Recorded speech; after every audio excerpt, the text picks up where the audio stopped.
You're listening to the Comic Crusaders podcast. I am your host, Al Mega, CEO of Comic Crusaders and Undercover Capes.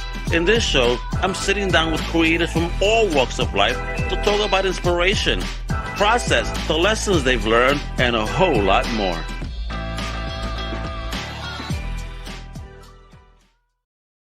Wepa! What up, mi gente? It's your boy, Al Mega. Welcome to a brand new Comic Crusaders podcast. And today, I am honored to have a whole bunch of fellow Comic Crusaders, fellow team members that are doing something spectacular in the world of indie comics.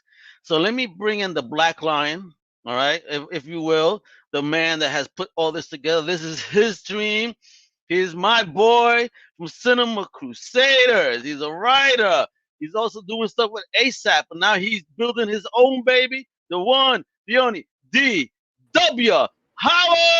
How you doing? I'm doing great, man. I'm so excited to be here, man. This has been a long time in the making. I'm so jazzed that you have me on, you have my team on, and we're going to be talking about Raincross Press and Blood World, man. It is going to be so cool. I am looking forward to talking about it.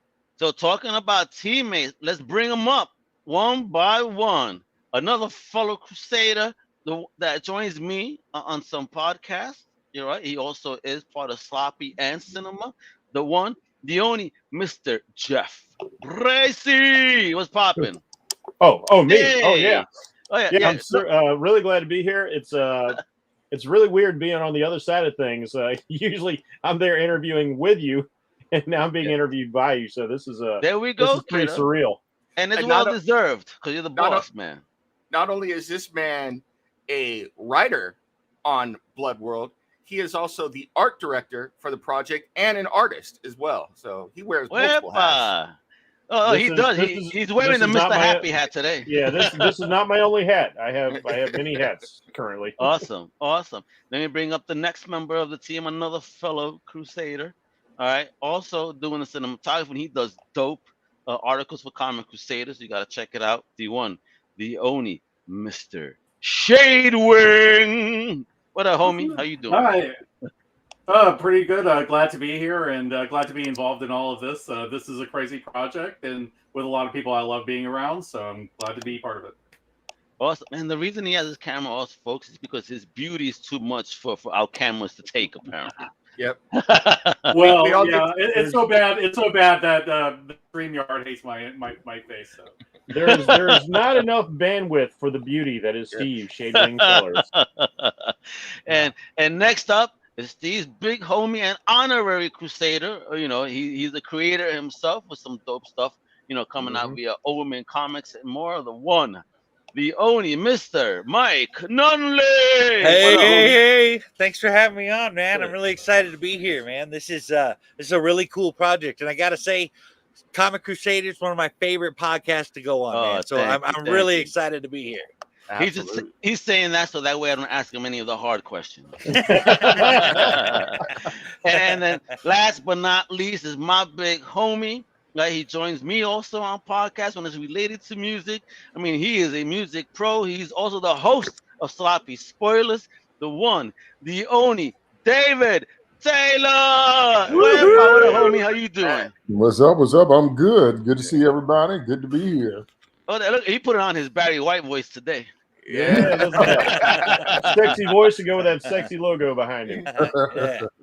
Can't get enough of your love, baby. Yeah. Well, you know what? People won't be able to get enough of Raincross Press and this Blood World stuff that you guys going on. I mean, I can't wait. We have trailers, folks. I got a small little PowerPoint to show off as well, so you can see and start getting your minds wrapped around the greatness that this project will be. Again, it's independent comics at their best. All right. So absolutely. Let's start with the man himself, the one, the only, Mr. David Taylor. I mean, David Howard. There's too many Davids here. I'm just calling you W. Yeah. The new W. You call me Nem. That's what everybody else calls me. So the Nemesis. Yeah. No, but you're not a Nemesis in comics. You're actually blessing comics with this new venture of yours. So let's dig into that a little bit. You know, what is Raincross? How did this birth in your brain, young man? Well, I've wanted to do comics for a long time, and I got my chance with ASAP Imagination. And Shout out to Hades. Yes, absolutely. Give shout out to that. But this right here, Blood World, was originally going to be a novel, and I created this whole universe that's set in the future. And I'm sure we'll get into that. We could talk more about it. But I set all this up. I was going to write it as a novel, and I'm looking at it. I was like, man, I have got so much here. And I started talking to these fellas here, and they're like, man, we love this setting. I said, maybe this would work best as a comic book, and maybe it would work best as something bigger, and we're going to talk about what Blood World is going to be.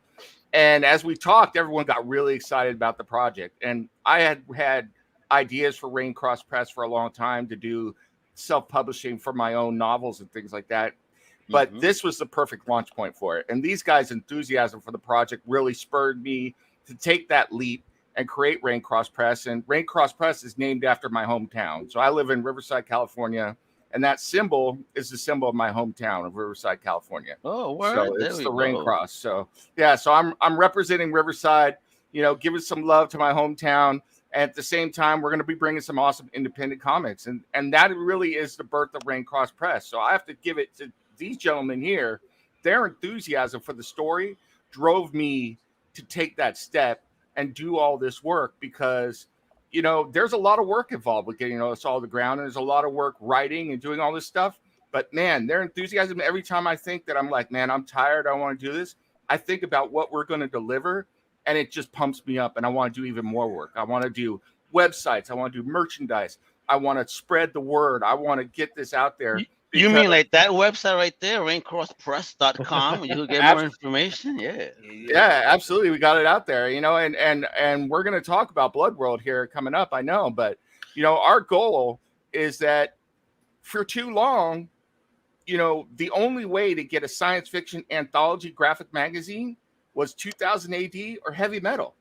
And both of those are not American publications, and both of those are from 50 years ago. It's time for something new. And something, and I'm much love to my British friends, ASAP Imagination again, but we need something American out there, and that's what we're bringing. So we're bringing, that is our goal, is to bring that to everyone out there, is that anthology. So you're telling me this is the 2000 AD / heavy metal / anthology sci-fi hit stuff that we're talking about, but Americanized. Yep, absolutely. Oh, this is wonderful. Absolutely. We definitely need this. I mean, I grew up as an anthology fan. Those type of comics were my favorite. One of my favorites was always Tapping the Vein, which, Clive Barker. Nice. That's my jam. I love that. But of course, it's not something that was easy to find, very limited. And, again, he is a UK writer. So there you go. They love anthologies. It's not something that Americans were really brought up on. But and that's fine. Thank you for taking that step, though, to bring us this awesome greatness. So let's talk about the formation of the team, right? Because we have this amazing team here, that consists of a lot of amazing Crusaders and honorary Crusaders and all. This is fire. So talk about why you chose these individual gentlemen before I get, and chatting with them. Well, as you probably noticed, 3 of the 4 members of my team also are on Sloppy Spoilers with me. And we have a chat where we get together, we talk about things. And I was talking about this project that I was working on. And I was starting to think about writing it as a novel, but I started talking about the settings and things like that. And all 3 of these guys were like, tell us more. We want to hear more. And we started talking about this and hearing about it. And they were like, man, this would work and this would work. But the real genesis is that Jeff had come to me with the horror story that he was thinking of, a space horror story. I was like, that would fit into Blood World this way. And that got the mental fires turning for Jeff. And then everybody started coming up with their own stories. And then Mike, I know through Steve, and also through, we play a game, Fellowship of the D20. We play D&D every Saturday, so look for that. And we started talking to Mike, and I've gotten to know Mike pretty well, and I'm a real admirer of Mike's comics that he does with Omen Comics. And I was like, he'd be a great person to come on and write with us. And Mike jumped right in as well. And the cool part about this is that there are 6 stories that are going to be launched in this first issue. And each of the 6 stories is completely different, because this universe is so big and the setting is so big. even though it takes place within our solar system, there's so many ways to explore different kinds of stories, different settings. So it's a really, really cool thing. And that's how the team came together. And to their credit, you know, once we started talking about this, these guys just took off and started rapid firing ideas. And I'm just sitting there trying to keep up with all of it and document it. You Slow know, down. And fit it all into this world, make it make sense. But that's part of the fun because, you know, they took my sandbox that I created and I wrote, you know, pretty much 500 years of history. And they took that and just ran with it. So cool. Very cool. 500 years of history. Jesus Christ. All right. We got some reading to do, folks, apparently. It's going to be fun. All right. So let me get over to Bracy and your role within the company. So, you know, what sparked you to, you know, definitely be involved in this and what's your role in the company? It's funny. My first exposure to what Nim was building here was he gave a couple of us a sort of a preview copy to look at the novel that he's working on. And I already thought that was very good. And then he and I both had a story published in for ASAP Imagination, The Perspectives, the charity nice sci-fi horror novel anthology. Mm-hmm. And so I got to experience his writing there. And right away I was struck by what a mature writer he was. This did not feel like the work of a new author. I've over the years, I've had a lot of people look at my writing, and I've looked at a lot of other people's writing, and it's pretty evident when somebody's like, you know, they're just trying to find their groove, and you're very like, oh yeah, that's nice, you know, and you sometimes you have to struggle through it to be able to give somebody feedback because you know they're just cutting their teeth and that sort of thing. Yeah. You know, we all have to crawl before we can walk, and then before we can run. So immediately I was struck by just how good he was as an author. And in our own little little chat forum, we're constantly kind of pitching ideas to each other. Hey, you know, looking for feedback.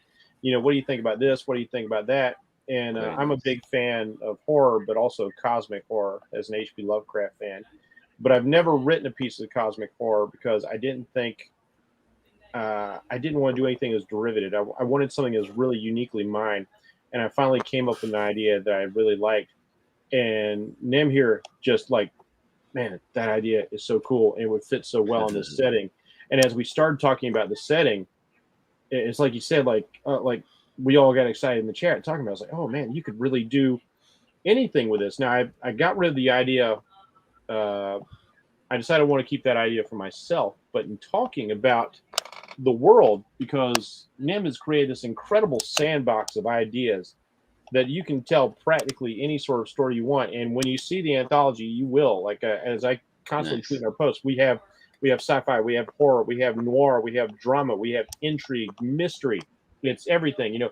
And so I decided I was always a big fan of Conan the Barbarian and Marvel's Who isn't? Conan. Yeah, exactly. So my next vision when we started talking about the world a bit, I was like, okay, he said, like, you know, Earth is surfing some ecological disasters. Like, okay, great. I want to turn Earth into a complete hellhole, and I want to do a mutant barbarian fantasy on Earth. And so wait, are you telling me it's not a hellhole now? it's even worse. Yeah, everything Greta Thunberg warned us about has happened. So, so that's where I'm going with that. Not so Greta. yeah, it's a mutant wasteland. It's there's big hole in the ozone layer right over North America. Lots of radiation. There's a nuclear volcano. The magnetic poles have shifted. A lot of water is either toxic or acidic. Just all kinds of crazy things, which I almost feel like I have to apologize to DT for, because I set up this really horrible place, and it's like, oh, you want to write a story here? Like, well, here, try and deal with this, sucker. But it's been so great because I've only ever had one other experience, more or less, where I've worked in a collaborative vein with other people on comic books in this sort of broad sort of way. And everything I keep seeing from everybody else as I'm reading everybody's scripts, as we're like constantly throwing out ideas, or we're posting up little details as we're doing the world building, just keeps me ignited, man. I am so fired up. This is the only time I've ever been this excited about working on something that wasn't specifically all me in my entire wow, life, and the ideas just keep coming in. The more we've got, like I just constantly, hey, Nim's like, hey, we gotta look for a letter. It's like, dude, I just started lettering. I'll be happy to help out. Like, oh, we got checking out all these arts. Like, hey, I know something about the art that you guys probably won't look for. So I know some questions asked. So all of a sudden, I became the art director. I just like. wonderful. I keep giving till there's nothing left to give, and then I still find some way more to give, because that is how enthusiastic I am about this project. Well, that's how you build a solid foundation The when you have people. The world Nemesis is built, and the add-ons that everybody is adding to it is just astounding, and I am so excited and privileged to be a part of this. Fantastic. Well, here we go. Let me go to the man. Oh, I'm sorry, Dave. Go ahead, Mr. Howard. No, I was gonna say, yeah, and I'm really excited to share, to keep sharing that with everybody, because, like Jeff said, we have got so many settings, so many different types of stories. I mean, just to wet your beak a little bit. I mean, we got the Ganymede Monarchy, we got the Soul Scientific Symposium, we got the Degrading Spires of Earth, we've got the Wastelands of Terra, and then we also have the Swamplands of Terra, which goes right into what DT is doing. So I already dig the Wastelands of Terror idea, because as a Mad Max fan, I always loved the Wasteland, yo. All right, so DT, talk to me. What's popping, kiddo? Talk to me about your input, your part here. What, how did you feel when Nem said, yo, you want to be part of this amazing team? What's popping? Oh, dog, them is 5 different questions. So we're gonna be for 10 hours. We're gonna answer them all briefly. First thing is very little I can say about my story that's not a spoiler. What I will say is that the idea popped into me instantly as soon as Nemesis mentioned what he was doing. I was like, oh, okay, and everything formed. What happened after that was having conversations with Nims and Bracy, and what Bracy said, the expanding of the story world. It's truly the situation where, when you have other people's input and other people's eyes and other people's ideas, it grows exponentially. It feeds things. It makes you think of things that you would never think of. It makes you see from different angles and perspectives, because I think like a movie director. So I'm always moving the camera. And even when we do Sloppy, I always talking about, did the story put the camera in the right place? So when you hear what other people are thinking about, then you can zoom that camera in so many places. And I saw so much expansion, so many things to do.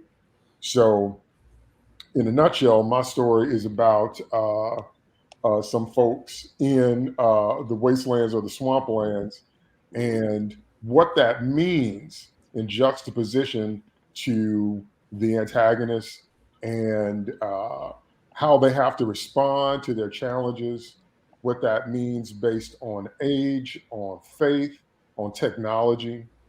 And that's the advanced nature of this story world, that I can bring matters of belief, I can bring matters of high tech, I can bring matters of martial arts, all in the same story. Ooh. That's why I'm so pumped and excited, because it's rare that you get that chance. One of the things that Bracy came up with that was so incredibly liberating was the idea of, in Nemesis backstory history, how cultures of the earth began to merge. About how when things, go to crap on Earth, people stop tripping as much because you need to survive. Mm-hmm. But what that means is that now the different cultures, so we're talking about Southeast Asia, we're talking about, what we call the Middle East, we're talking about a whole bunch of things, begin to merge. And you begin to see the genius of humanity, and that every kindred, tongue, people, race, and nation has a piece. So instead of arguing and fighting about that, you have to reach over here to my brother and say, I don't know anything about this. So I know chemicals. He says, okay, well, I know nutrition. Okay, well, he says, I know sword fighting. That kind of thing. And you're going to see all of that in my story. So that's why I'm pumped beyond belief. Wow, that actually sounds amazing, and I wish the world would think in those terms nowadays, because you see shit that going on. It's like we are in that swamp wasteland already, getting there. Insane. And I will add that, the cool part about this is that these guys took my ideas and are writing stories that are very character centric. They're writing about very personal stories about the journeys of their characters within this larger world, which is cool, which has kind of freed up me. So I'm writing the universe changing stories about the power players. You know, one of my characters, her name is Queen Isabet of the Ganymede monarchy, and you know, and so there are still factions within humanity, but now they're factions not based on race, they're factions based on ideology and technology and things like that. But you know what, Jeff and I have been talking, and the rest of these guys don't know, I planned out 4 or 5 years ahead of time what's going to go on in the greater universe, and it's going to be interesting to see how these individual stories are going to be affected, because these factions are going to be forced to work together with what's coming. Big things. Yeah, so that sounds hella fun and interesting. All right, let me go to the faceless one, the only the Saywin. So Saywin, talk about your part within, you know, Raincross Press. Oh yeah. Okay. Now I came along with the Sloppy Spoilers crew early on, and Nem I think originally had the idea suggested to me that, okay, you know, why don't you do something like Robert Howard-ish or Conan-ish or something like that. I feel like Jeff did that better, so I let him do that. Well, my thought instead was rather than going Conan, why not go with a different Howard archetype? So I went with Solomon Kane. Yes, and from that kind of I wanted this relentless, you know, puritanical, you know, hunter character, you know, who is going into this land that he knows nothing about, you know, and just trying to impose like his own point of view on it. But this is a world that has completely rejected faith. And so, you know, he has to kind of survive like with pretty much everybody after him. And I just felt like that was a fun thing. And then that evolved more into this Neo-Arthurian idea, because I was looking back at Tristan and Isolde as a little bit of inspiration for that. And then it became a space Western after all that came together. So all of this takes place within the asteroid belt, and particularly around the asteroid of Ceres.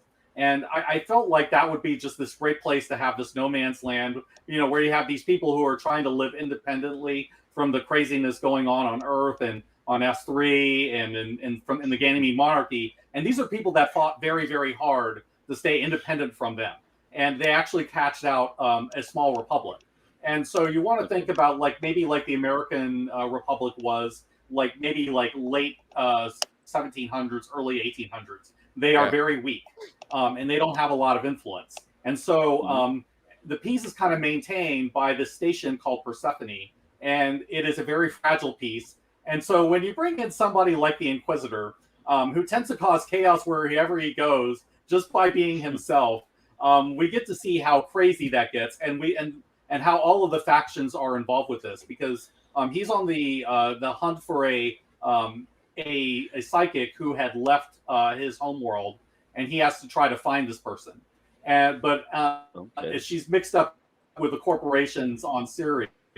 And he gets mixed up unintentionally with those things. So basically the idea is that he hunts rogue psychics that are dangerous. And so we'll see to what extent the presence of these people, you know, cause chaos within the asteroid belt and all the different factions involved.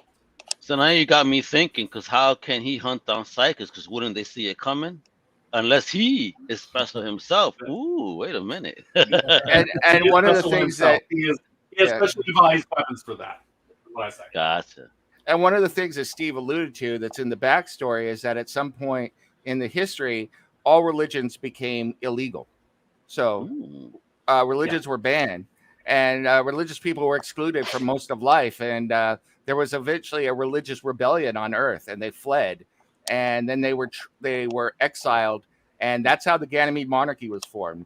So I will say to you that the Ganymede monarchy is a bloodthirsty Game of Thrones-like setting, ruled by a monarch and a bunch of barons, and it's based on warfare and religion, so and high technology like mechs and things. So they're they're brutal. So techno-theocracy.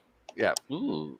And I will also add religion that is a the divider. monarchy has a presence within the belt. Yep. We'll see that. Okay. I love this find character. religion to be a divider of people. So yeah, let's see where that goes, because that means at least the children will be safe. Oh, anyway, let me leave that alone. I'll leave that alone. I'll leave it there. It's funny. I think Mike's the only one whose story doesn't figure, religion doesn't figure into it in some way. Each of us has some sort of religious struggle / aspect that we're dealing with in each of our stories. So it's really interesting. Okay, because faith is powerful, and a lot of characters need that. But obviously, then Mike's characters must be soulless. Well,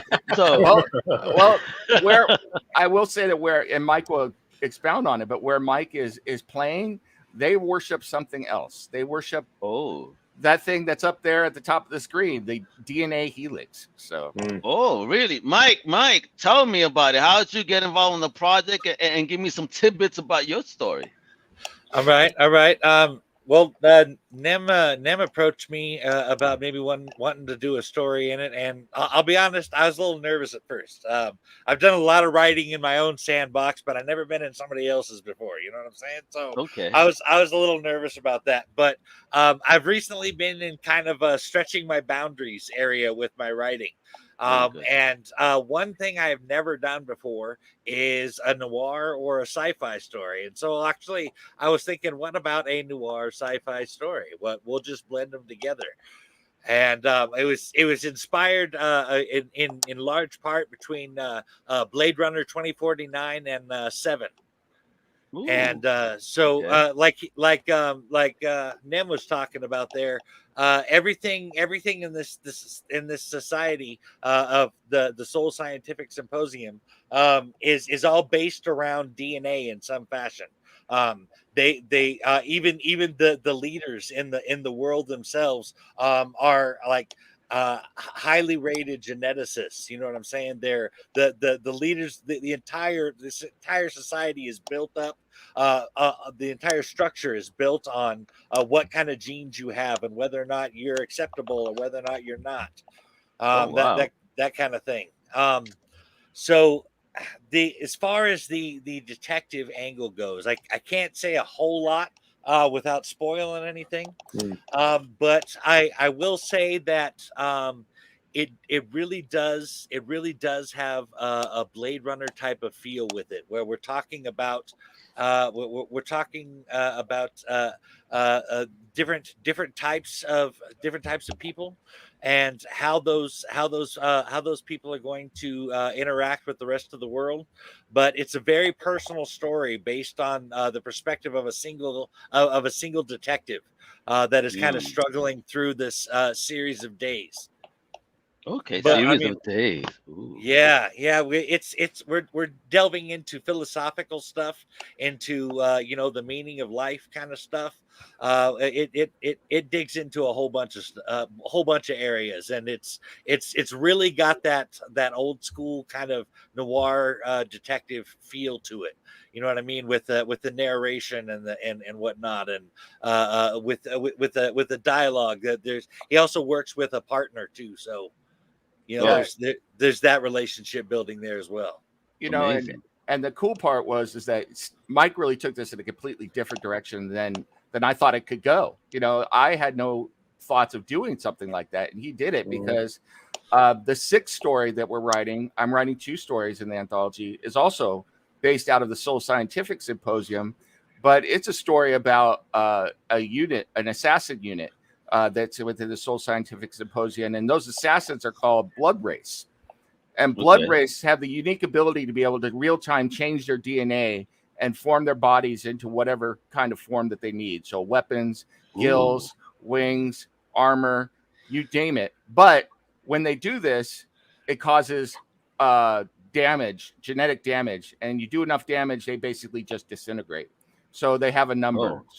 And their body disintegrates. And I'm doing a whole story around this one particular blood wraith, but this blood wraith core. So I was thinking higher level there. And then Mike comes in and he says, man, what is the setting for S3? And they live in these 40-mile high spire cities that are, out in space. And there's a bunch of them. And he's like, I want to explore these cities and do that. And he did so much work expanding that and then coming up with this noir story set in the city. So really, I was looking at it from up here, and he got right down into the nitty gritty of S3. So cool. That's what Mike does, yo. I'll say this. One of the things I did specifically was developing the Delphi hub. The Delphi hub. Yeah, that's actually, like he was talking about. It's basically a stack of mega cities piled up on top of each other, and we're talking billions and billions of people live in these cities. Oh damn! Oh, Yeah, I can't wait. There's a great thing about Mike's story is, like, having read the script, is just the initial thing he's written, like, it leaves you with a bunch of questions that you want answered. So you got to come back for the next issue to, like, see what's going to happen. Like I got to know now. See, that's what a good story should definitely do. As you know, especially in the first couple of issues, you need to have tons of questions that'll keep you coming back. So that's the right narrative. So, folks, let me do this really quick, because you guys have a dope little trailer set up for Blood World. So let me show that baby off real quick. Check this out, folks. Some fire stuff coming from Raincross Press.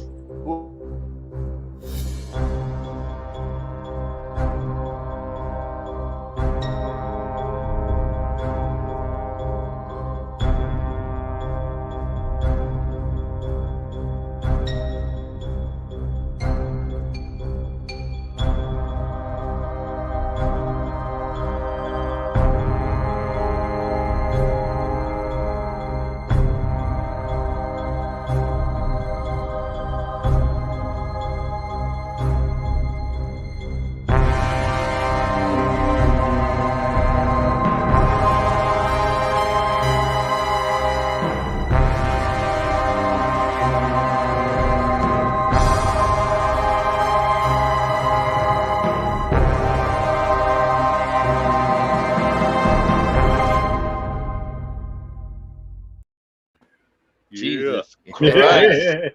That is intense. What the heck is going on? What is going on? So did we see pieces of each and everybody's part of the story in this? Yes, you did. Yep. Oof. The only I would say the only part that you didn't see specifically, and and we've got some people at work on that, is the swamps around one of the ruined Spire cities where DT is telling his story. And I can't wait till you see that. I mean, I don't want to spoil anything. And as Paul from ASAP Imagination knows, I start talking too long. I'll give everything away. So I got to shut up now. Oh, that's right. He is the secret leaker. Let me tell you, if he was in Donald Trump's house, those things would have been released a long time ago. He's the Tom Holland of the group. Tom Holland. Amazing. So I got to shut up now, but I got to say that setting and everything he has built there, all these guys, I got to give it to everyone. This blew my mind because they come up with new stuff, and then it makes me come up with new stuff. Thank you so much, Paul. And it just excites me, So it's like I had ideas, and then these guys are coming up with them. I was like, well, the hell, that it's like now I'm going to write, the next 20 years of history of the big stuff that's coming on, so that these guys, when we're telling these stories, these individual stories are going to keep going while big stuff is coming, affecting their world. So just as an example, there might be a barbarian walking along in the Terran Waste, and all of a sudden a battleship comes flying out of the sky and crash lands in front of him because there's a big ass battle going up in orbit, So, how is he going to react to that? So I'm gonna pull out my sword and chop heads off. That's what I'm gonna do. Just to show you how much details matter. Originally, the world was envisioned as being primarily red. And I said, I see my story as heavily green. Bracy says, Bracy turns on his revelation machine and says, maybe if we had some pockets of carbon dioxide, maybe we could make that work. And then from that sprung some other ideas, which sprang into different characters, different situations, and a whole bunch of different things. So this is definitely a situation because we're all heavy into details. We don't just love sci-fi and fantasy and comic books. We're obsessed with it. We've been consuming it since we're very little boys.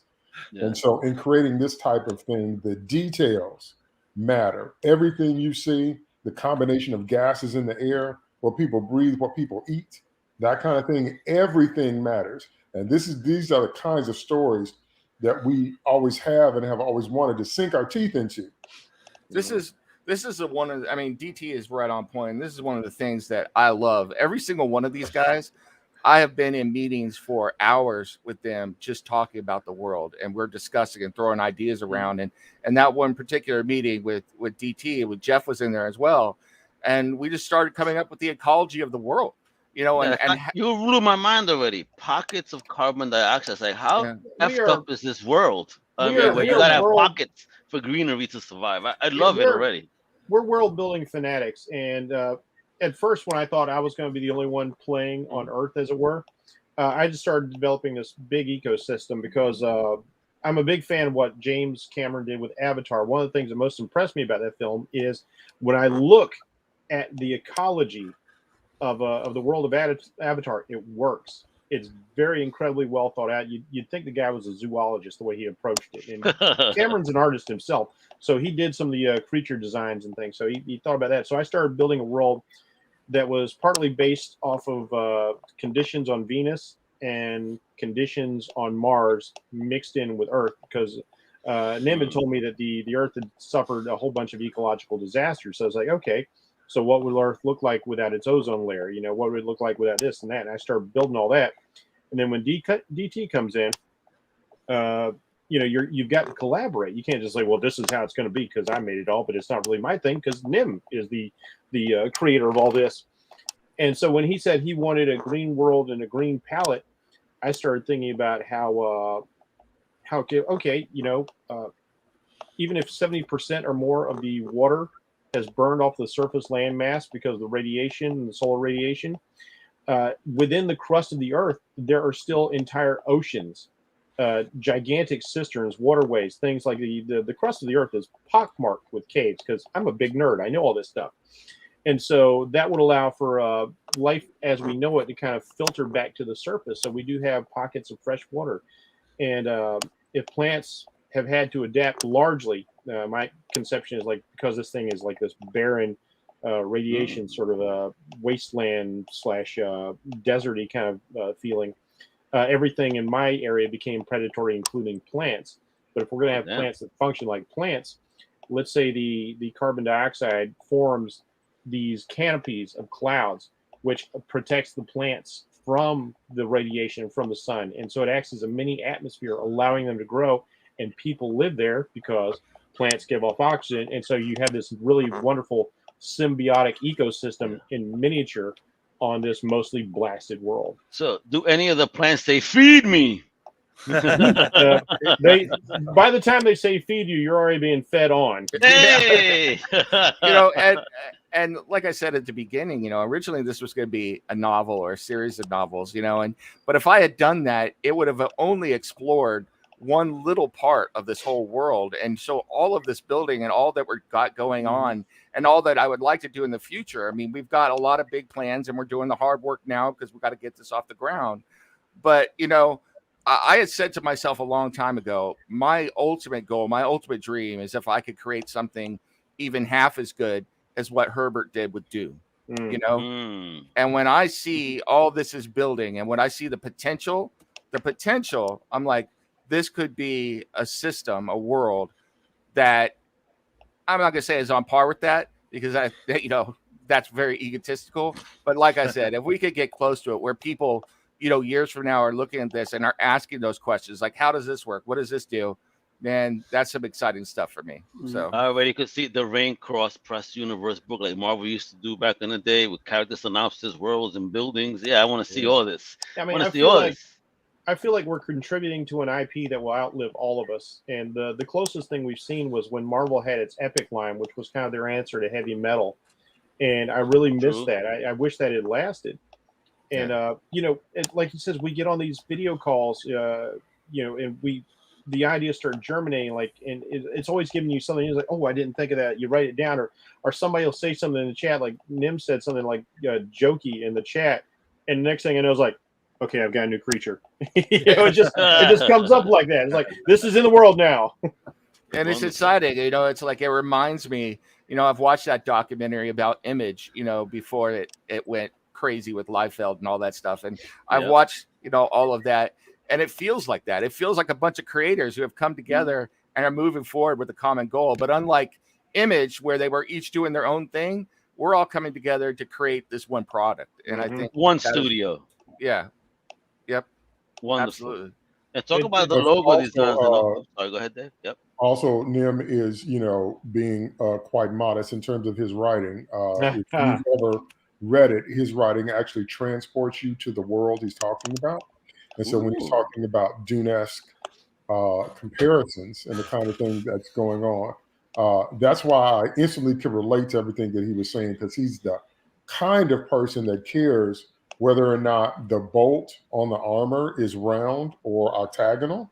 I'm that same kind of person. So when he writes, you can see from head to toe everything he's describing, and you can actually feel the weight of the person. So if a person is in armor and that armor is heavy, the way he writes, you can feel it. It's quite visceral. So he's definitely moving in the direction of exactly what he's talking about. And that's why it's so much fun for all of us to be in this world, because again, when you are given to details and you get a chance to create on that level, that don't happen every day. You're absolutely right. Thank you. Details definitely a huge part of this. I know I personally in my story, some of my panel descriptions are like a half a page long. His script was like more little descriptions. Yeah, I was like, am I reading a comic script or am I reading a short story here? It just kept going and going, but it's so great because we're all such enthusiastic world builders. It's really exciting. Like it's taking everything I've gotten this to like not just to grin like an idiot the whole time we're talking about this. but that's a beautiful thing though, because it allows the artist behind the project to really delve in. I'm sure with that great detail that's written, and that's about to start. That is about to start. I will tell you. So, I know that you've been talking to a lot of artists. I mean, is Submissons still open? Yes, they are. Ooh. Any artists that are out there that are interested, please contact me, raincrosspr@gmail.com, or you can contact us through our website, raincrosspress.com. We have a contact us form there. I'd also say anybody who's interested in this project, sign up for our newsletter on the website as well. The newsletter. Look at him. So we got that, and we've got merchandise. And there's gonna be more coming out. That's all available through Raincross Press as well. So you're telling me I could get this very pretty logo on a T-shirt like right now? Yeah, or a coffee mug, or let's see, a pint glass. There's all sorts of stuff that you can get. I know we were talking about Whale Tail in the green screens. Is there Whale Tail Raincross Press? No, we don't have any of that yet. Not yet. Yeah, and look at this. Who designed this beautiful logo with that DNA helix right there in the middle? Yo, that's fire. That'd be Mr. Bracy, I believe. Yeah, Bracy did that one. I can't take all the credit for that. Nim, he's not a graphic artist like me, but he does a lot of graphic art and a lot of the video editing for the stuff we do on Comic Crusaders, and he's very competent at it. And he actually came up with the basic shape and design of the logo. And I just took it and polished it up a little bit. So he's the generator of this idea. Yeah, I have all the thoughts in my head. I just don't have the skills to make them pretty like this.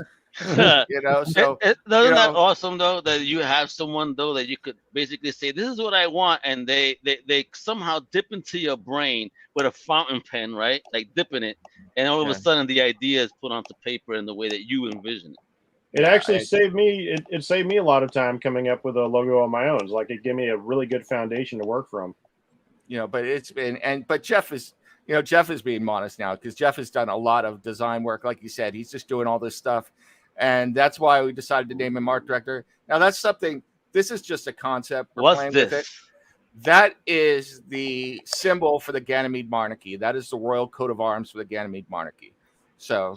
What does each symbol mean, though? Because obviously this must read and translate into something. Yes. So the 4 stars there are for the 4 major religions that crash landed on Ganymede. Crash landed. Damn, 300 years beforehand. And then the phoenix is symbolic of their rebirth, their resurgence. So they were rebellions, they were criminals, and now they are the preeminent power, or one of the preeminent powers of the solar system. And then at the top, you've got that fortress symbol. So the fortress is obviously they are fortified. They're fortified against the rest of the galaxy. They look at the rest of the solar system, and then that goes with the swords as well, because the monarch is called the Sword of Restoration because they restored the Ganymede monarchy and the faiths, and they are a militaristic society. And then the middle, the planet there, it symbolizes Ganymede, where they are. So see, this is what DT was talking about. This is precisely what DT is talking about. Listen to how deep this guy just came up with, coming up with an image for the monarchy. Yeah, there's a whole history there. And what I would love, and what I'm looking forward to now. Let me explain this one in a second. But what I'm looking forward to is I would love for some 14-year-old kid to read this stuff and see that and be like, just start coming up with his own ideas and be like, I love this. It comes alive for them. Now, this right here, this is an artist that we're going to be negotiating with, you know, and I hate to tell him this over this, but, you know, I really liked his art and I wanted to include it because this is kind of some of what we're doing as far as sample submissions. We gave them a sample panel and said, hey, can you draw some stuff so we can look to see what you're doing? Nothing too fancy. You know, this was a thumbnail he came up with, but I think it's excellent, you know, and this was set kind of in the swamplands around where DT is at. But, you know, this particular artist submitted this submission to us based on something we had given them. And I thought it was really cool. And this is kind of some of what we're going to be doing. You know, but it's going to be much more polished than this. But I thought this was a pretty good representation of what some of the artwork in the magazine might look like. So that's why I included it. So. Well, let me just say, DT, this is the stuff you got in your swamp. I will not want to go to that swamp. What the hell? Holy smokes. Look at that. Oh, you're going to be surprised at what's going on in this here swamp. Yeah. Really, but I mean, why a swamp, DT? I mean, you from the bayou, son, down south? What's popping? No, not so much that. It's more so. Okay, if you've ever been to Los Angeles, you know, you can have extremes right across the street from each other. You can have people living different lifestyles, different ways, different perspectives, different levels. But I mean, it's not. In most neighborhoods, I'm from Chicago. I'm in Chicago. That's far apart. There's a city proper, north side, south side. There's the burbs. In Los Angeles, it's literally right next to each other. I remember when I went to the Music History Museum in Los Angeles. And so what fascinated me was the idea that the earth or even a particular country can get to a point where you can have tech, where you can have development, where you can have a certain level of thing, and right next to it is maybe primal, feral living, maybe things where things are still cooking. And there's a reason. There's a reason that they're still cooking. And how is all that possible? And more than anything else, what does that mean for the journey of our characters? Because it's really analogous to how we have to deal with life. No matter what our backgrounds, you have to look at all these contradictions in life and ask yourself, now, how am I going to navigate this? That's behind what my story's about. Yeah, I can't wait. DT's not lying, you know. Out here, you know, I live in that area. You can go to Walmart and see a bobcat run by, you know. So it's like what the hell's going on? Listen, I'm from New York and I live in Florida, so I understand where DT coming from. Because you know, the outside, you know, when you're somebody as an outsider looking in, you're like, oh, this is so pretty. You live there. It's a whole different world, son. You'll be surprised as hell as to what's really popping off in these pretty ass communities. Yeah, and now I'm in New York, and you know, you see how it is. Yeah, yo, for real. But this looks fantastic, phenomenal. And look at this! Jesus Christ, who is this? What is this? What's popping? All right, well, this is my protagonist of my story, Fellhand. In my world, the idea behind the name is that mutants of the wastelands, they have a sort of more primitive culture, and so I'm blending some ideas between like Vikings and Native Americans, where you get named for an aspect or a deed that you perform that gives you your name, your kind of right of manhood sort of name. And so oh my God, he said manhood. Everybody, this is for everybody. Don't get stuck on the word manhood. So this particular character, he's like I said, he's the hero of my story. He's a barbarian of the wastelands. He's a lone wolf at the start. I was always a big fan of Conan, but I was also a big fan of John Carter of Mars and the 80s cartoon Thundar the Barbarian. So I wanted to go in that direction, like sci-fi barbarians. And it's so funny. I started out just wanting to basically write and draw a hack 'em slash 'em kind of thing, and it's turned into another one of my big influences is Dune, where there are all these grand spires, not enough to, they're the pockets of civilization that managed to save themselves when the majority of humanity fled the world. Some people went underground to save themselves from the other radiation, and the 1% kind of built themselves up these 10-mile high cities. And this is why they become decadent. They're very Fall of Rome in there, and each spire has its own take on its own decadence. And they're in these ivory towers, and they literally look down on the people who live on the earth. And so I have this sort of classism thing baked into the story. And part of the conflict is going to be the common people, these detestable mutants coming to loggerheads with the people who are so isolated that most of the mutants never even see them. And in fact, the spires are so far beyond what they know in their day-to-day life that some tribes even worship them as gods. And we're gonna prove that they're still mortals, and they're gonna have to deal with some folks. Yeah, he looks amazing. His trash remind me of Bill Goldberg. Jeez, look at those traps, thank you. The physical conception, I was like looking at all kinds of different references for characters like the orcs from Lord of the Rings, some of the Avatar creatures, because I like the tribal, not quite mohawk hairstyle, which became very popularized in the Vikings TV show.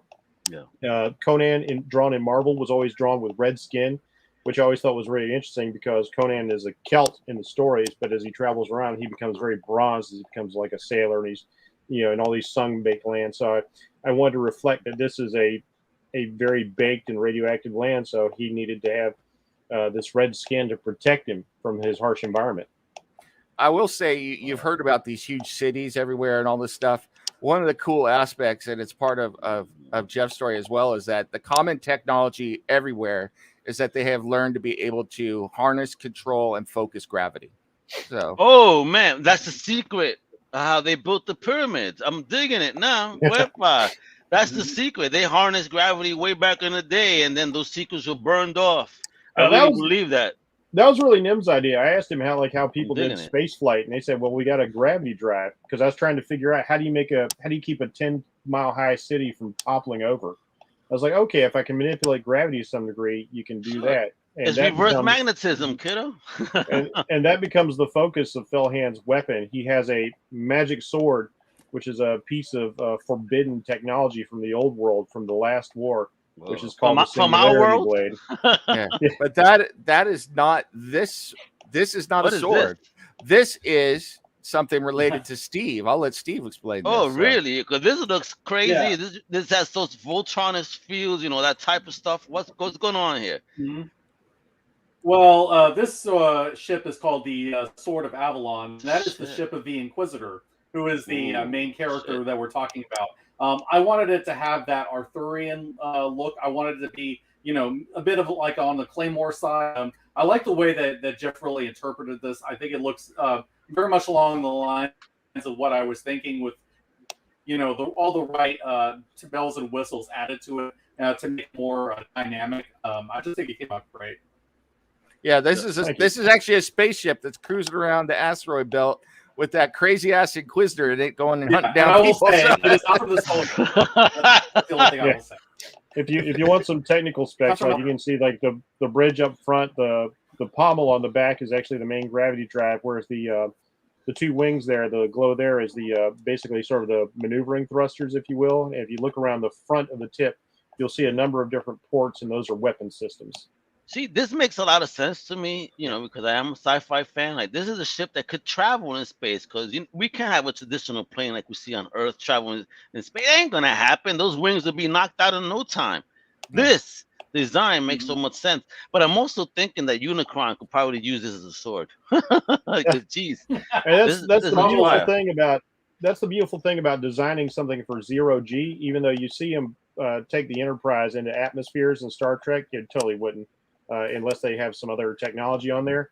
But you design things that can't exist within gravity, so you're free to just come up with the craziest designs. Because in zero G, the ship can handle it because it doesn't have to worry about all those pressures and stresses working on it.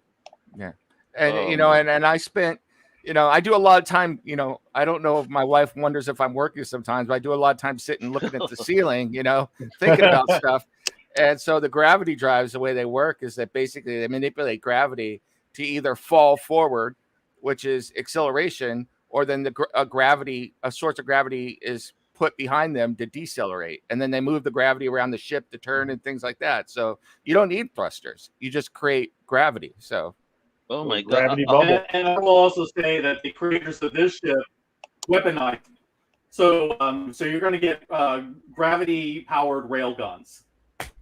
Oh, they're just gonna drop motherfuckers to the floor, huh? Like shoot you, and you're like stuck. Like, oh shit, yo. Hey, listen, I already see. I love it. Again, because I really believe that in our past they mastered this, but we lost all that knowledge somehow.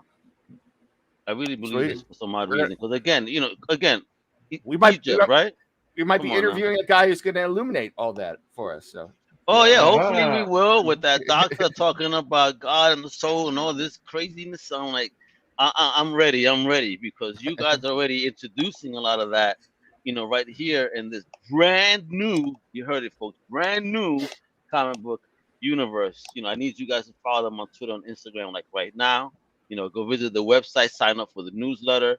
And absolutely. And what's up with the Patreon? What's this for? Talk about the Patreon. It's growing slow, but the Patreon's going to have Patreon exclusive merch.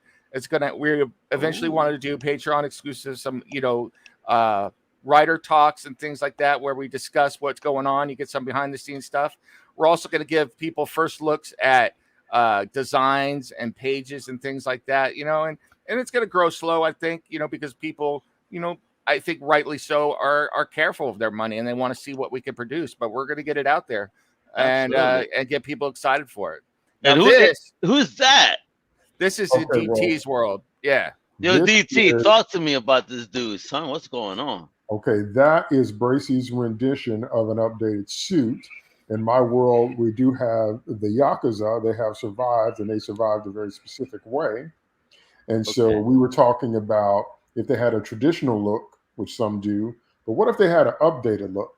And it has everything to do with the fact that they're rooted around a particular spire. So this is Brace's rendition of what an updated Yakuza suit would look like. And again, not to get into spoilers, but every detail is important. So what if you had an ancient mafia family organization belief system, if you will? What would they look like 700 years in the future? What would they look like if Earth had been devastated? And why would they still be around? What do they want? Yeah. So we're gonna talk about all that. So these are the new wise guys. Wepa. Yeah, where we are picking this story up from, the starting year for the first issue, we're starting in the year 2587. So that's how far forward we're going, and that's why I wrote all that history to tell you what has happened to the Earth and humanity over that time. And so that's really interesting that, of all of the different things that have gone away and things that have survived, the Yakuza have survived, and there's a concept, there's an artist concept of what their suits look like. My brother, when people need things, they're going to be around somehow. Yep. And why the gold color? What does that represent? I'm curious. Why the what? The gold color.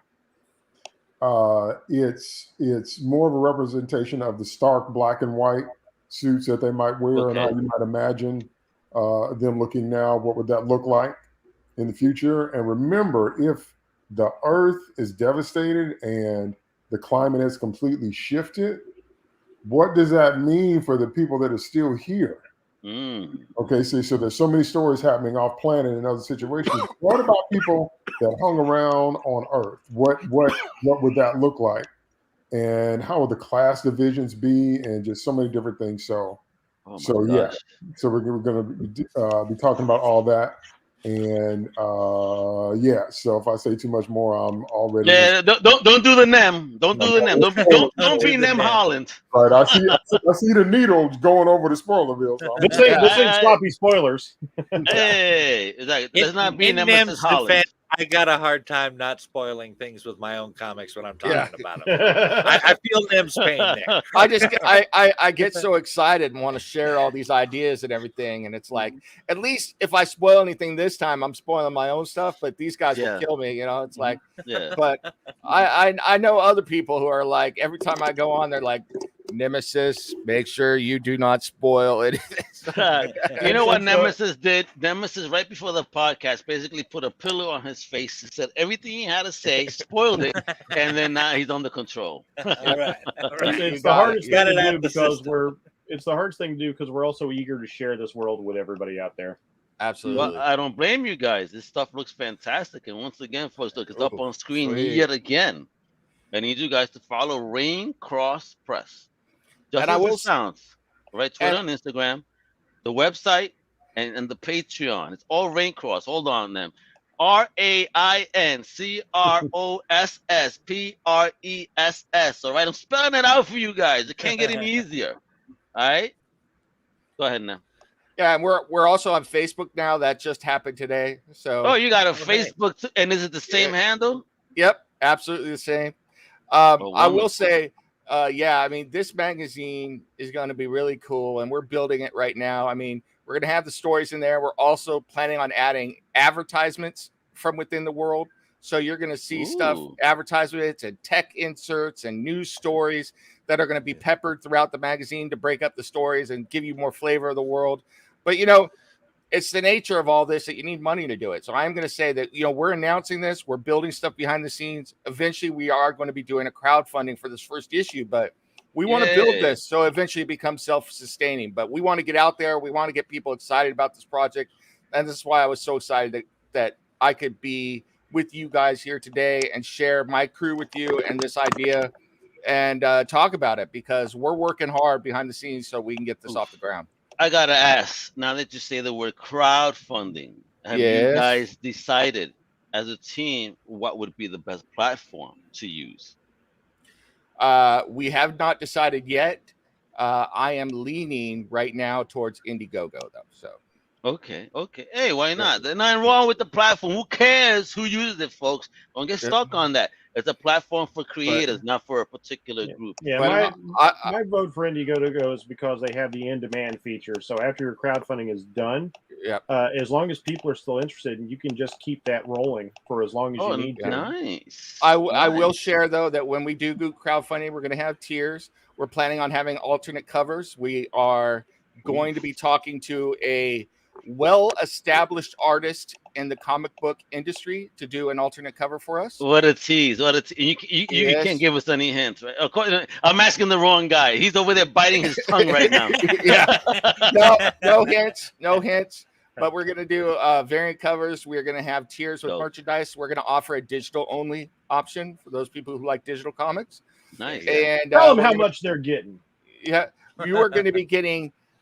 I will announce right now that the first tier will be $10 for 80 pages of content. What? 80 pages? Shit, graphic novels at 80 pages cost almost 20 nowadays. You're telling me I will get 80 pages from you guys for $10? That's for the digital release. For the digital release.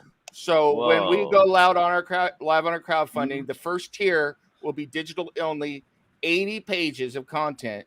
6 stories plus supplemental content for $10.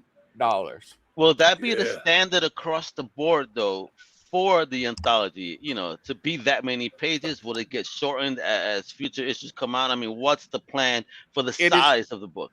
Well, I will tell you the future plans are eventually, when we get well established, we are going to be doing a quarterly anthology. It will be 80 pages every time. Ooh. So you will get 80 pages a year. Yeah.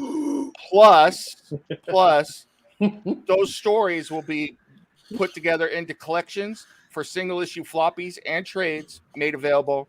And eventually, if these stories take off, we will break them off into individual stories. And that's the whole idea here. So we might have individual comics that break off, And then this magazine, my long-term vision in the future is that this is going to be a showcase for new writers and new artists to come in and start telling their own stories. So that when one writer pops off and decides to go their own way, and we say thank you, or they decide to take it and do their own, title that's devoted to their character. So it's a floppy, single issue floppy title. We'll bring in a new writer, and they'll start contributing to Blood World magazine, and it'll be just like 2000 AD, where new writers and new artists come and go. So I just want to say, every time I hear the word floppy, I just want to tell you guys that these books may be floppy, but they ain't floppy. They don't need Viagra. They're already going to start going hard. You feel me? All right? So there's some great storytelling right here. Some great world building from people that actually care about that. Like DT said, caring about how the boat looks from round to that octagon, hexagon, whatever you need, detail, storytelling, characterization. This is what we love about comics. And now we have this team. Look, and it's funny. It's the 5 pilots right here, right now, forming this Voltron, the 5 lions, baby. Getting it done. Well, that's one of the biggest problems we're having industry-wide. Blazing sword.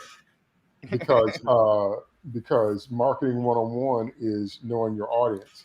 And we've been amazed in the last 7 to 8 years how there seems to have been some antagonism towards the very people that have supported the content for 40 and 50 years. Sci-fi fans are generational. Geeks are generational. So if I love some content, I'm going to share it with my kid, and he's going to share it with his kid, and that kind of thing. And so it's not just a labor of love for us, it's a labor of love from us. Because we are the fans. We're not, you know what I'm saying? We're one of the part of the group that we're talking about, and we understand that we love the details, we love the obsession, we love the possibilities, we love which way is the story going to go. We love learning more about different characters, and so that's why we write with that kind of passion, because we am them.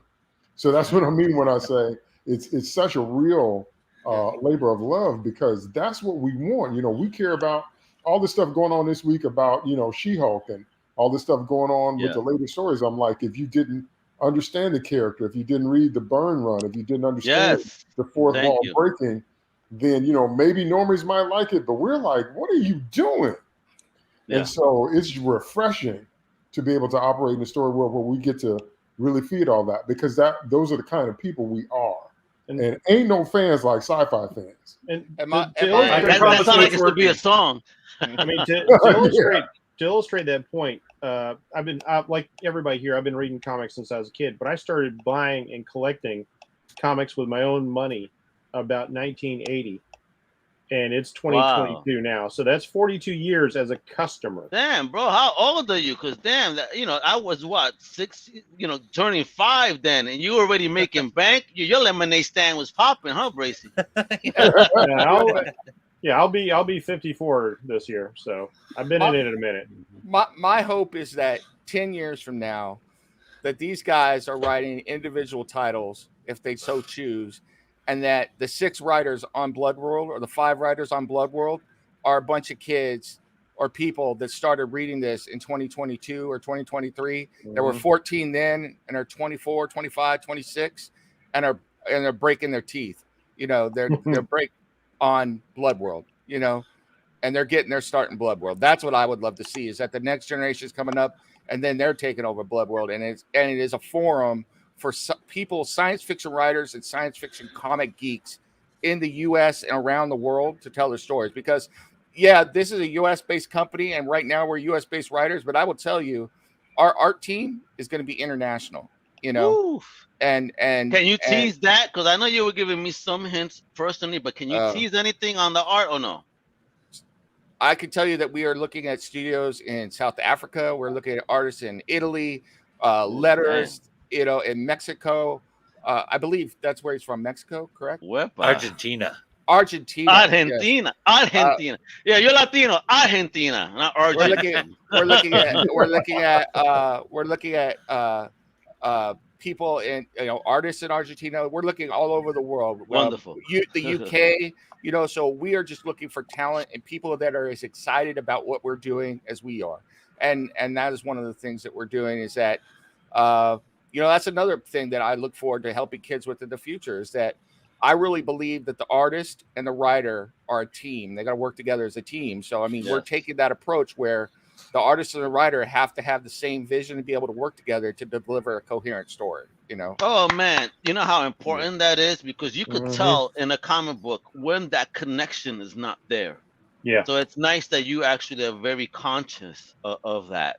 That's a great thing. That obviously shows, again, how much you care about the product that you guys will be presenting. So that means that people are going to get hooked like fishes. And DT, I got to ask, I see you wearing gloves. Is it that cold in Chicago already? My son is always busting on me about my weightlifting gloves. Okay.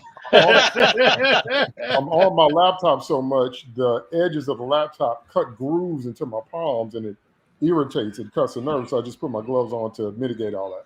That's a real writer right there. He's pumping iron, then he's going to be pumping the iron on that keyboard. DT has gone through like 50 keyboards already. He smashed them like Hulk. He just got those gloves on to give you the fist. He's like, you will buy Blood World or else. Now I got to check my fingers, see if I got a permanent dent from drawing. So this is great. I can't wait to see finished products here. So before we go, is there a timeline for that first issue? Well, here's the thing. Originally, I was going to go with a very aggressive schedule. I wanted to start crowdfunding in October. But these guys, and this is one of the things I love, because they give me feedback and will let me, but it's important, because we're all learning, and this is my first time doing something like this. I want this to get off the ground and hit the ground running. So we are taking our time. We're going on shows like this to build up a following, to build excitement. And then we are going to go with the crowdfunding, and I would say that you probably will not see issue 1 until 2023. But what I will say is this.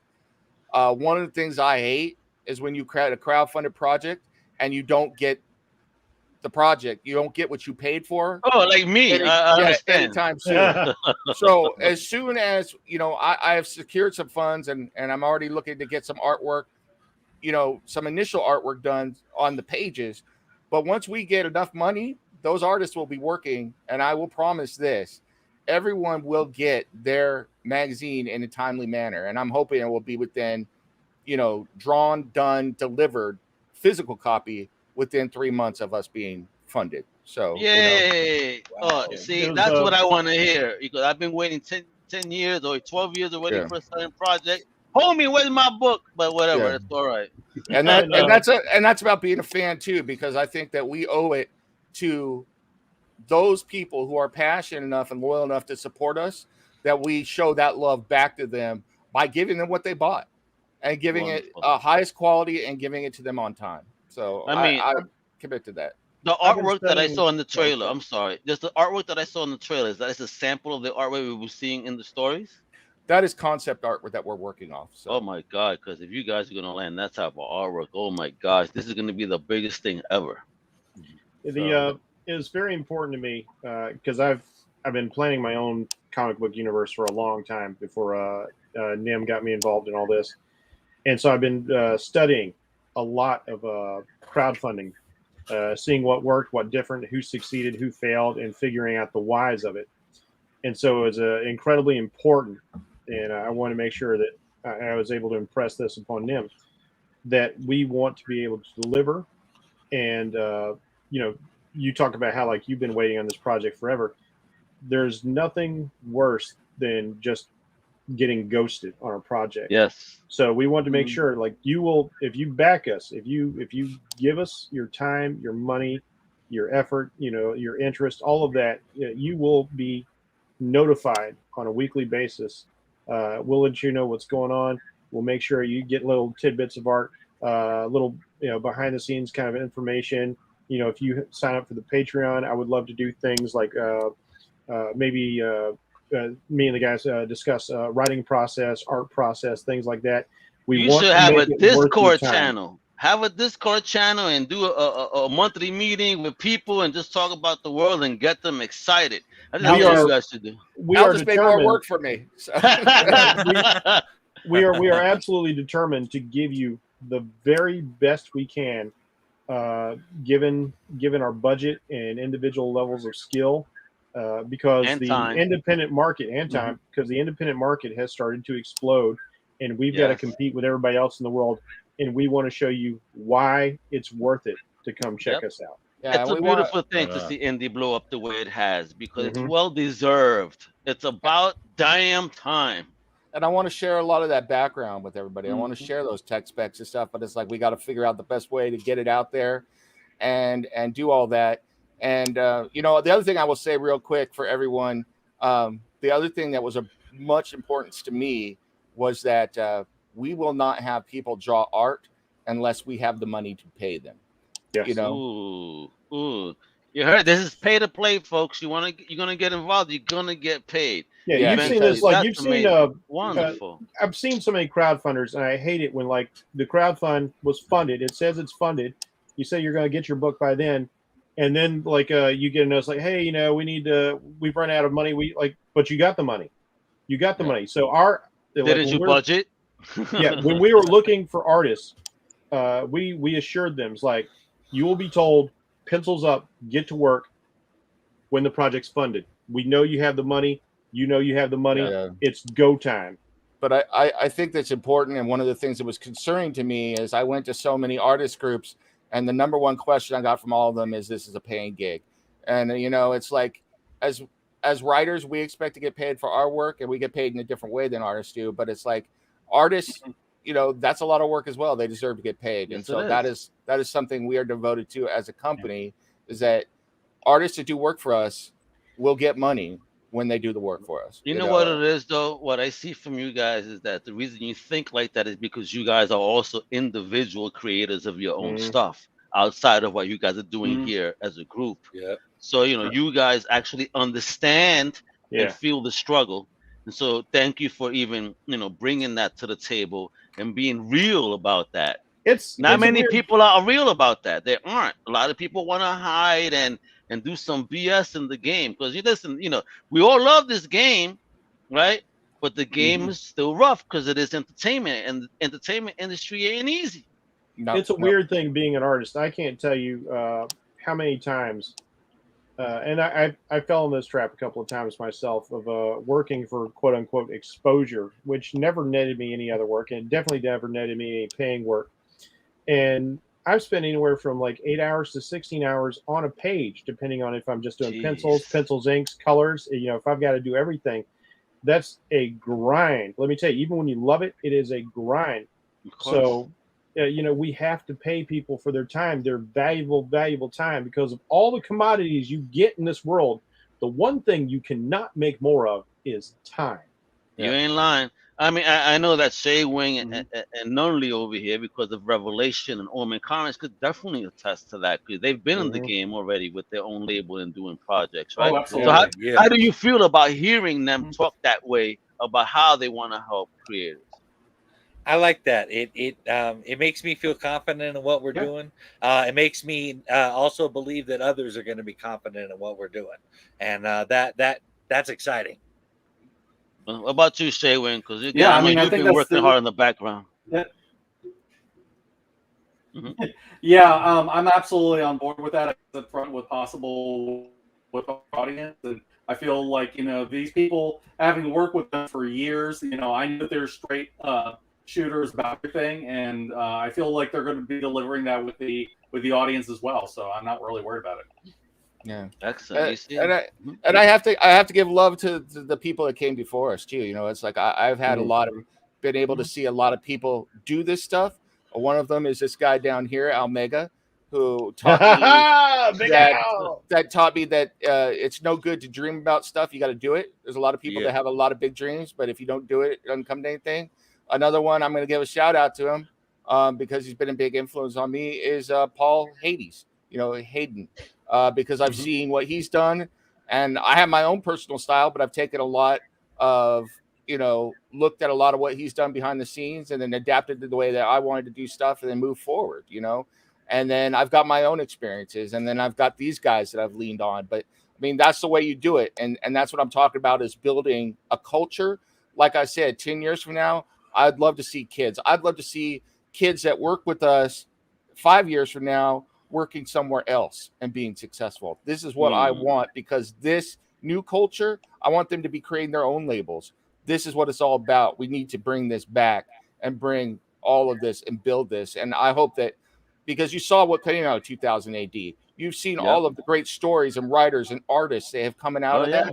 I'm hoping, you know, and this is a big dream, but you've got to dream big to do something big, you know? And so I'm hoping that Blood World will be a vehicle for that. That will be a vehicle for future people to come forward and be successful. And if you decide to move on and do your own stuff, God bless you. Vaya con Dios. Go, you know? Hey, you see? So, they ain't stopping your creationism. You know, they're going to allow you to be you, you know, build the world and get that experience. But this is going to be an amazing place to do it. Yo, guys, you've been amazing, man. I love it. One last thing. I cannot announce it officially because, you know, we haven't done anything. Non-spoiler? Okay. Like, we haven't signed anything. But we do have plans after the crowdfunding that these books, even when it goes off of Indiegogo and on demand, will be available for worldwide distribution. And I'm talking to someone who will be able to do that distribution as well. Woo! Nice. You hear this? Oh, snap, folks. We're going to get this worldwide. You heard? So you better stay tuned. So each one of you, can you just drop your individual handles? I got the business handles. I'll take care of that. But what about your individual handles, starting from you, Nem, then we go to Bracy, DT, Shay Wing, and Mike? It's easy for me. It's at Nemesis FC2. At Nemesis FC2, because that's a soccer team I used to play on. So, hey, look, he even plays soccer for. Look at this guy. You know, a food board with an FUT. What about you, Bracy? Where can folks follow you at? Mine's at Bracy452. 452 because apparently there was 451 Bracy's ahead of me online. So you know that's how that goes. You can also find my gallery on DeviantArt.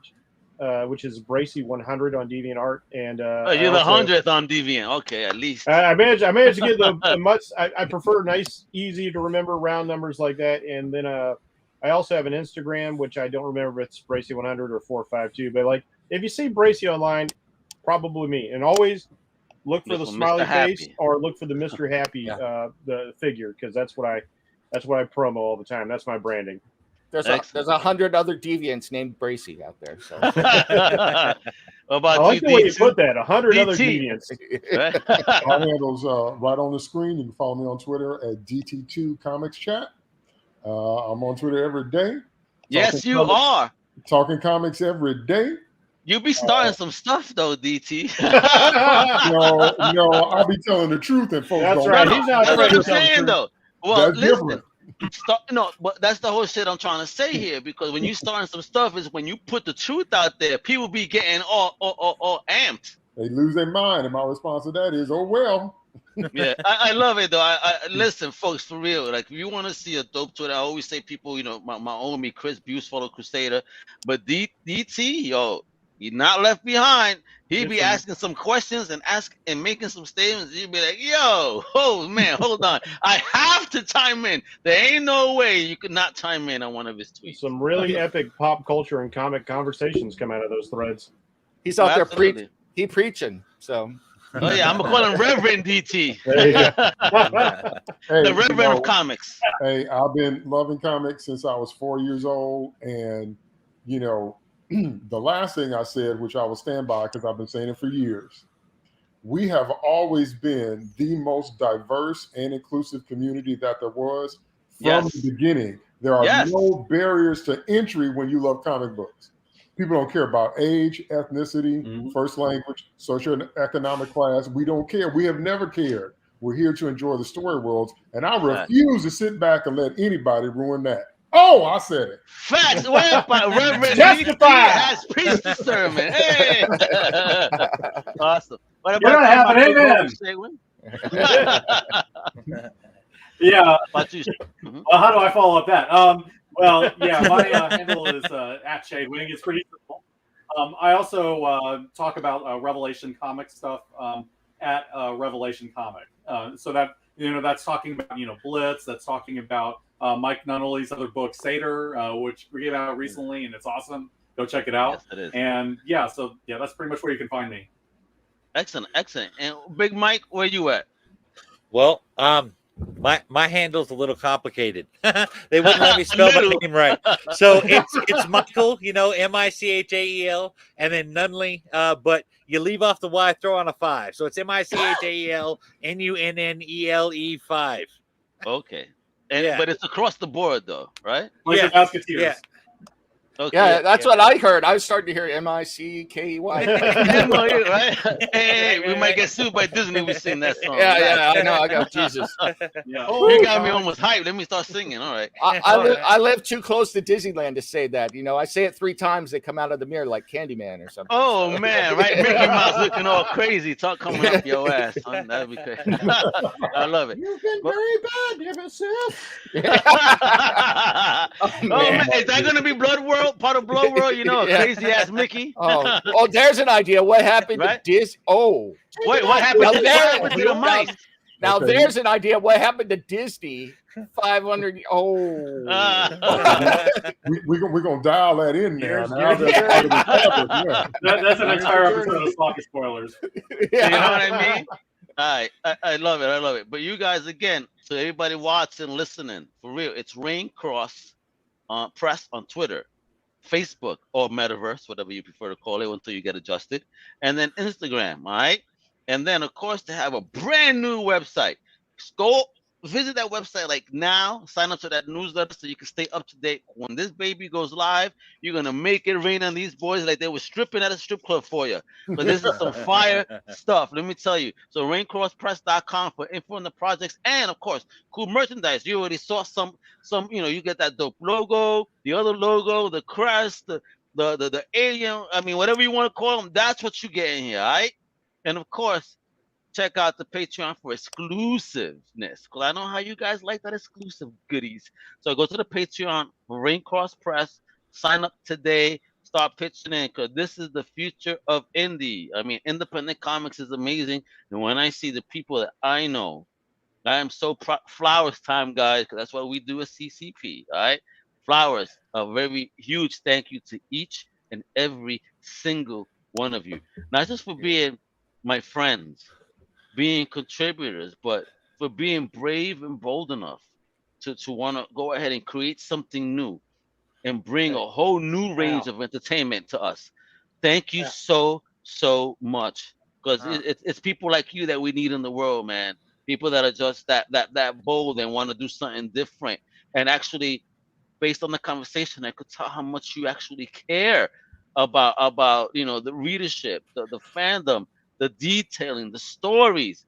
I cannot wait to hold one of these in my hand and smell that ink, so I can see what Blood World is cooking and take a line from the rock. I think everybody would agree here that I'd like to offer thanks to you, because we would have never met without you in Comic Crusaders. Yeah, absolutely. Yeah. You're the thing that brought us all together eventually. Well, then let me say that this daddy is proud of his children here doing their thing, yo. I love it. I'm very proud, for real. So again, folks, again, I'm gonna show one last time: Raincross Press, Twitter, Facebook, Instagram. Visit the website. It's a .com, all right? And of course, the Patreon. Show the love for these amazing independent creators. I'm gonna put up all the individual handles after this. That way, you can even follow them individually, because I know each one of them is also up to some great stuff. Because them, doing that with ASAP, Bracy got his smiley stuff, DT got the music and in his own stuff going on as well. With again a Twitter account that will blow your minds and get you conversing like no other. All right. And don't forget, I gotta give a shout out, because I backed this recently myself. Omen Comics is out there with Albino Girl and Dragon Warrior, which, man, that is comics meets Dragon Girl Jackie Chan. Hey, Dragon Girl and Dragon Albino Girl, Warrior. Albino Warrior, I mean, that is, I can't wait to get my hands on that and myself. So it looks really cool. So go check that out. That's on Kickstarter, right? Yeah. All Thanks for the shout out, man. That's cool. Yeah. Oh, let's get it done. That's right. You better make it rain on Nunley. All right. Because listen, if you miss out, you ain't gonna get none. You feel me? Hey, pun intended. All right, everybody. Much love. Thank everybody for tuning in. Check out all these people's amazing work on comiccrusaders.shop and undercovercapes.com and the rest of the amazing family that does stuff. Shout out to everyone in the crew and in the capes, yo, for real. And with that, I'm Al Mega with the amazing Raincross Press team, baby. They formulate Voltron to bring you the business, all right? Hasta la próxima, mi gente. Much love. ¡Wepa! Pa' que sepan, Raincross Press, where's that? Later. Yeah. Bye. See ya. Take care. Thank you for listening to the Comic Crusaders podcast. If you like the content, please subscribe and turn on notifications. Also, please visit comiccrusaders.shop and our extended podcast family over at undercovercapes.com. And also, make sure to download the Comic Crusaders app on the Google Play Store today.